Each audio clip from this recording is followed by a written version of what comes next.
Hello, how are we guys? You good? I would say there's an argument that's the best performance of your career, but I'm curious what your take on it is after.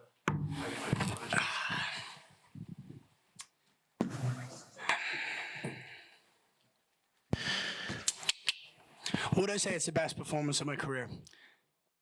It was definitely the most durable, the most awkward and toughest opponent I've ever faced. There's a reason why that man has held a world title. There's a reason why that man has beat many, many, many people and has not been finished in 9 years. He was very, very awkward today and did things that just normal fighters don't do. But I just beat him up for 15 minutes and it was quite easy. You know, you said that this one's a sort of a good precursor to a potential Islam Makhachev fight. I think if we look at the grappling tonight, I think it's your frame that causes a lot of these guys problems, the height you have. But Did you say good looks? I did not. Oh, sorry, I thought I heard but that. if you were going to say rate your performance in the grappling department tonight, how happy are you to be able to show those skills and to take them on into that Islam fight? Perfect. It was absolutely perfect. I seen it. The vision was there. That's why in the second and third round, he was getting, after that knuckle that he was complaining about as was an eye poke, I knew I was breaking him.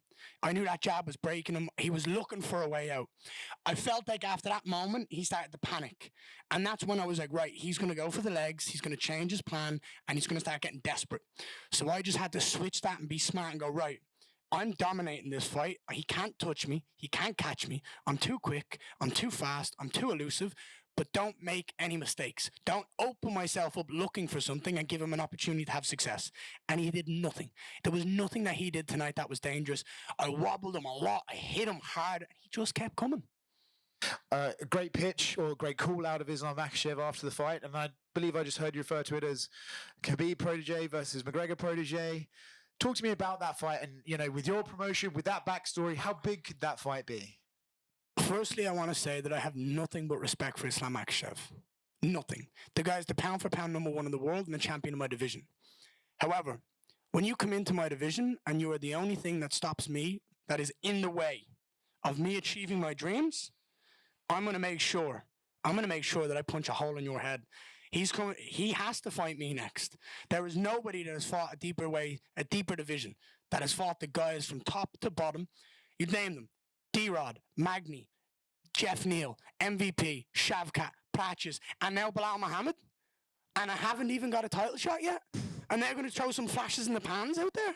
Not a chance. Not on my watch. Over my dead body. Islam Makhachev is the protege of Khabib. I am the protege of Conor, right? This is the new wave of Dagestan, a more technical on the feet, a more technical grappler than Khabib. I am a longer, faster, more versatile version of Conor, right? It's the perfect fight to make. He has to take me down. I have to keep it on the feet.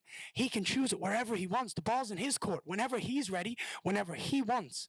If he wants to do it in Dagestan, Russia, I will see him there. I'm not afraid of any man walking this earth, but he has to do the right thing now. He has to do the right thing. He has a duty as champion of the welterweight division to fight the best in the world. Tonight, I proved I'm the best in the world. Last one from me. What happened with Khamzat Chimaev? I went up to Sarukian. I congratulated him. I went up to Khamzat. I said, hey, champ, what's up? When are we going to see you back? He goes, I don't know, brother. Whenever. Smash. All right, cool. Sweet. Slaps me on the back. I'm like, all right, cool. Security guard gets in front of us. I'm like, we literally were just cool with each other. He's not going to fight me. And then that childish energy comes out. Yeah, fuck you, brother. Fuck you. Boom. Tries to push me. I just turned around and went, you're meant to be a champion of this sport. You're a child. You're taking away from your friend's win over here. How about you calm down, slow down, and have a bit of respect for your friend over here rather than trying to steal the headlines? Do you want the honest truth? It's little dick energy. I need to show the world I'm tough. I need to show you're the champion of the world. No one needs to see you be tough. You don't need to have these anger management issues. Just be a man. Sorry. I'll get him one day. Yeah, over here. They're all going to try grab a hold of my legs. I'm not going to get... Don't get me started. Sorry. Congratulations on a great victory. Just to follow up the last question, can it be a spark for you to move up a middleweight to fight Khamzat at some point? Right, listen, I'm going to tell you the same story I tell everyone when I think about moving up to middleweight, right? I've trained in Kilcliff, Florida. Everybody here knows Gregory Rodriguez. When I stand in front of that man, I'm like, yeah, that's not a good idea to move up to middleweight. He is absolutely massive. And when I look at that, I'm like, I'm 28. Maybe when I'm 34, 35, and I've grown up and I've got a bit bigger, maybe my metabolism starts to slow down, I start to hit that hard. I could move up now, and I'm absolutely going to be doing the same things I do. Smart, technical, elusive, fast. I could have success, but there's a lot of people in this welterweight division that I need to beat and dominate for. I want to do this GSP style. I want to go through the division, dominate the division, beat every flash in the pan, beat every next number one contender in the world, and dominate this division. I'm 28 years of age as of Monday this week. I have a decade of domination in the sport. I have no rush to move up to middleweight, my friend. Was there something that made you surprised during the fight? Yes, when I hit him, he would come forward. It's a weird trait, but when you have a head that big, I guess you can do it. And what else for me? We made an interview. Yeah, with the Georgia fans? Georgia, yeah. Don't worry, I need Georgia's help. The country of the 3.7 million people living in Georgia, more than 1 million people watched your interview, and they want to see in Georgia. So now we talked about. I promise you, I told you at that interview, I'm coming to Georgia. I told all of you, I will come to Georgia because Georgia has phenomenal wrestling, phenomenal judo, phenomenal sambo. And when you are trying to prepare for someone like Islam Makhachev, I'm going to need that. So Georgia, I'm hollering to you guys. I'm going to need your help. So every southpaw wrestler, every guy that thinks he's going to be like Islam Makhachev, we need to find a place. I will see you there, and I will call for your help. I'll get your guys' number after this, and we'll make sure we sort this out, right? Absolutely. Networking after a win. That's what's smart. That's where the intelligence comes in here. I appreciate you guys. All my love to Georgia. Thank you so much. Congrats, Dean.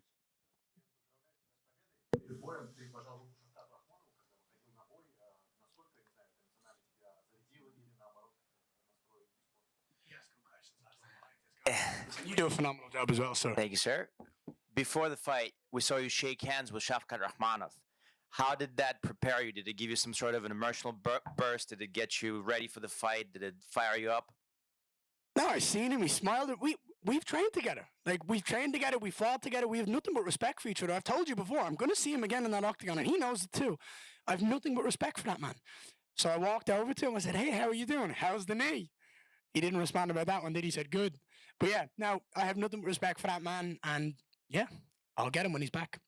Ничего особенного, просто мы знаем друг друга, мы тренировались вместе. Я говорил вам, что я ему говорил, что мы встретимся еще раз.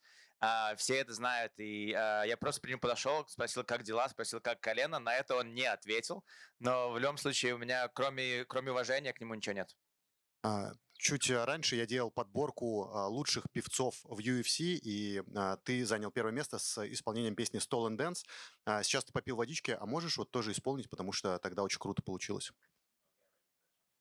I just wish I knew what he was saying. Oh, I you're wish about I to would know what he's saying. Go ahead. I did a countdown of best singers in the UFC. And you did we can bring it down the floor and never dance like this before. Listen, I should want to the X Factor, right? That's what I should do.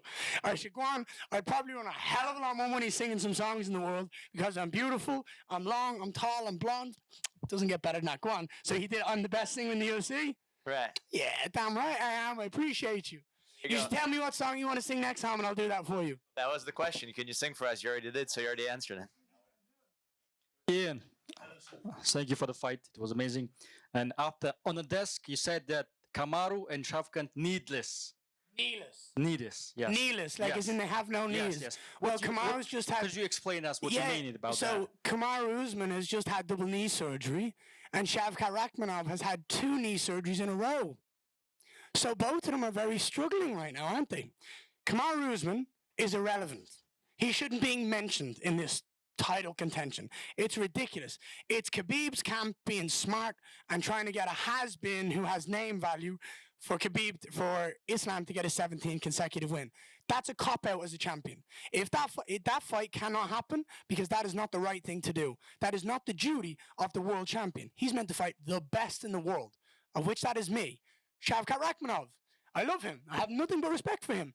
But I bust his knee up pretty bad in that fight, just like I did to Belal tonight, right?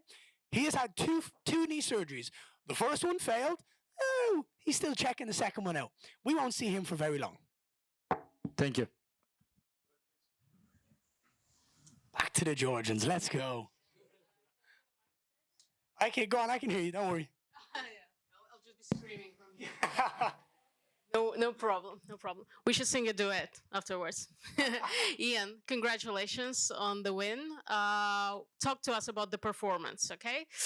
You before the fight, you mentioned that you felt like you wanted to be undeniable, that you felt the pressure that maybe to deliver not because of the opponent, but for the stakes of this fight. Do you feel like you delivered?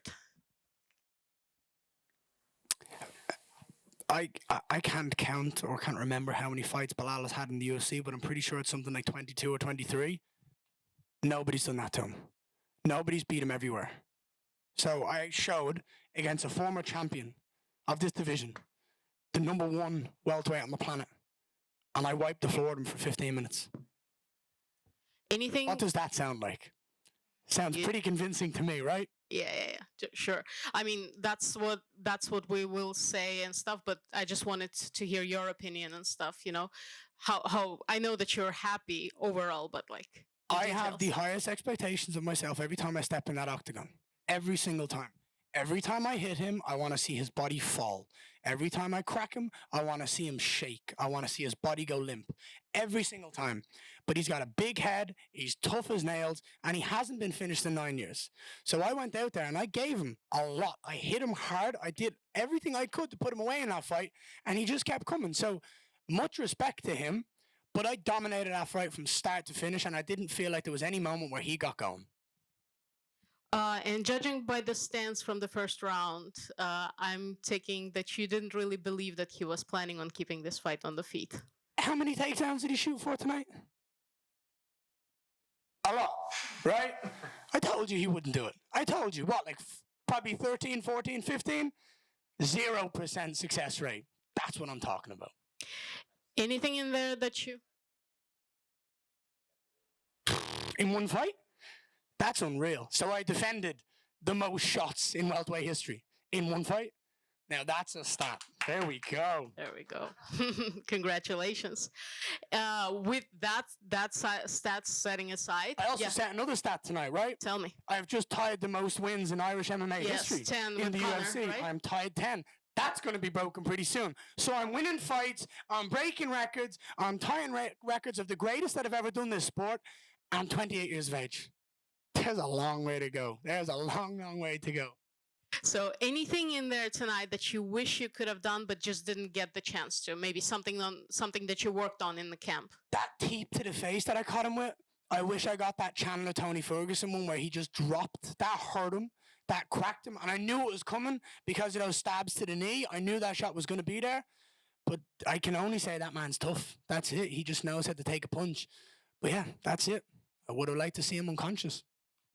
Do you wish that fight was 5 rounds? Yeah, I think if it was 5 rounds, his corner would have had to throw the towel in. I think with what was going on there and the way he was getting beat up, it would only been fair. So I would have been telling his corner in between rounds to look after your friend. You call him a friend, you call him family, throw the towel in and look after him. Let him fight another day. Today is not the day. And anything do you think about this fight that maybe general public would have missed? I don't. The general public don't understand the high-level chess match of grappling and the defense and how tough it is, especially against someone like Belal and his resume and everything that he's done and the way he dominated the likes of Leon Edwards and the way he goes out there and was look at Jack Della Madalena's face after his fight with Belal Muhammad. He looked like he had been beaten with a baseball bat. Like his face was out to here. Belal's tough and he can mix his game up beautifully. He didn't have any success tonight, so I'm just showing that I'm on a different level.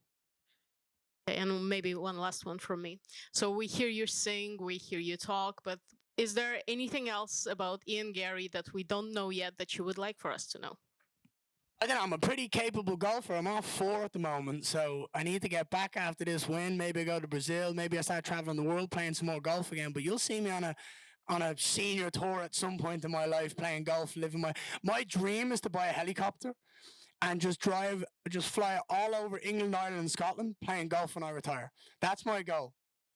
Well, I cannot really promise you much golf in Georgia, honestly, but you are still very welcome, and we'll be expecting you. I am not coming to Georgia looking for golf. I'm coming to Georgia looking for Southpaw wrestlers who can help me win a title. So don't worry, I will bring you guys a title. Either way, you're very much welcome. Congratulations on your win, sir. Hello, Ian. How are you? Congratulations for the victory. Why do you think that you and not Michael Morales should be the next Makhachev opponent? Why do I think I should be the next opponent over Michael Morales? Because he's a flash in the pan. He's not done what I've done. He's not had the road that I've had. He's not fought the guys that I've had. I just beat Carlos Patches and I just beat Belal Muhammad. Two guys that are the best in the world. Before that, I fought Shavkat. Before that, I fought MVP. Before that, I fought Jeff Neal. Before that, dude, the list goes on. There is no one who has been tested more than me. There is no one who has been through it more than me. The highs, the lows, the booing, the odds, whatever it is. I'm a polarizing figure, but I am the best in the world, my friend. So you cannot count me out. Islam Makhachev is the king of this throne, the king of the division. He has to fight the best in the world. And that's Ian Machado, Garry. And last for me, maybe in your travel to Georgia, you can be stopped again in Madrid and train back again. I have already spoke to Ilya. I have already spoke to the guys at WoW. I would absolutely love to go back to Madrid, and I would love to look. Hey, when we speak about Georgia, Ilya, he can help me out a lot. You know what I mean? Absolutely, I'll be back in Spain soon. I don't like the cold, so I'm gonna go to Brazil. I'm gonna enjoy the beaches in Brazil, and then when it gets warmer, I'll be back in Spain. Thank you. Okay, Ian right over here. Congratulations on your victory. And I wanted to ask you about a new signing that UFC has done in a welterweight division, Yaroslav Amosov. Do you know? Yaroslav Amosov.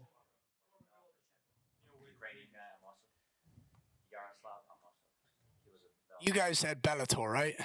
Yes. Yeah, how did that go when they came into the UFC? Yeah, I was just about to ask you that. Come on. We're talking about the greatest combat sports industry in the world right now, the UFC. All these other Mickey Mouse organizations, they don't have shit on the UFC.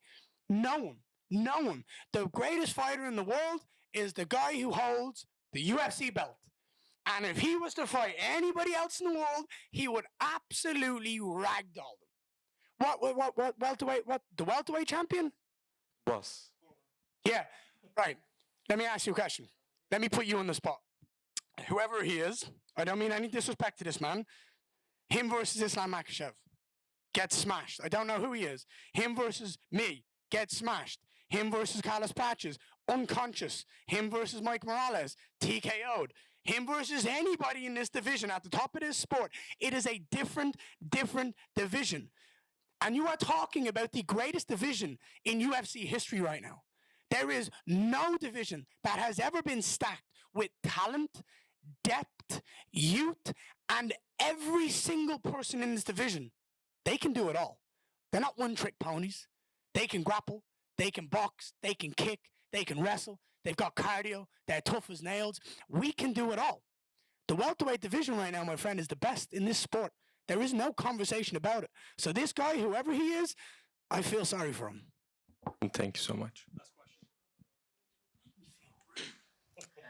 Hey Gary, Ian, congratulations on the win. Let's get back to the fight and ask. I have a question. We all know you always had an amazing takedown defense. You showed that against Shavkat and other wrestlers. But obviously, in that fight last year, the clinch situations were a tough problem for you.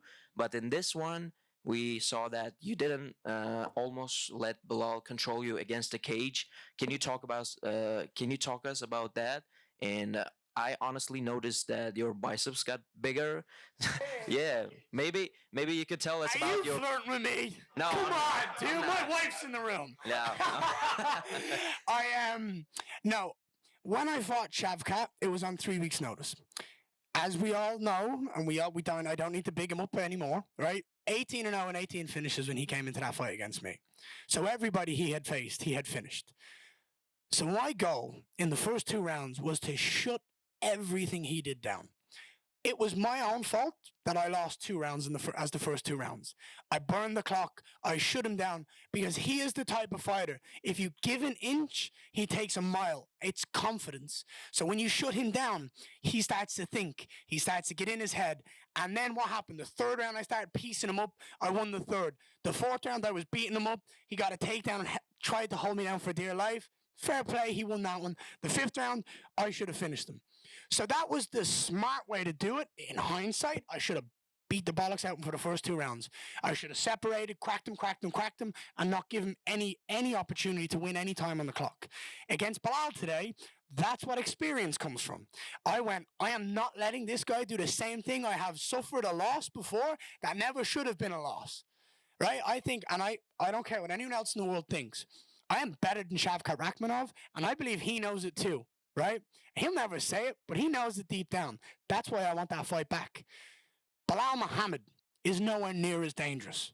So when he got into those positions, doesn't submit people, doesn't knock people out. So I was like, get out of here and crack him and hurt him and make it move. As for the biceps, I don't know what you want me to say. I'm blessed. So the last one for me, do you think you should have let Belal take you down a couple of times so that Islam agrees to fight you more comfortably? Belal himself has openly said that if him and Islam fought, Islam wins 10 times out of 10.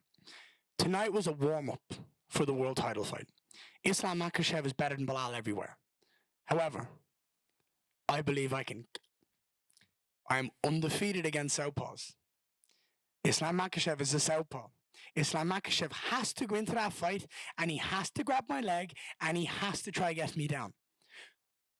With my friends in Russia, or my friends in Georgia over here, we're going to stop the Russians from having their success. We're going to stop the Dagestanis from having that success, and we're going to shut him down, and we're going to take his head clean off his shoulders. Perfect, thank you. You're also welcome in Uzbekistan. I'm a media guy from Uzbekistan, and we have great wrestlers and boxers. I will travel the world. Look, if you are somewhat around 5'9", 5'10", 5'11", if you want to wrestle, if you're a southpaw and you want to help a man win a world title in the UFC, then go to my Instagram DMs, and I will see you all. Send your CV, send your records, and I'll see you all soon. Perfect. Thank you guys so much.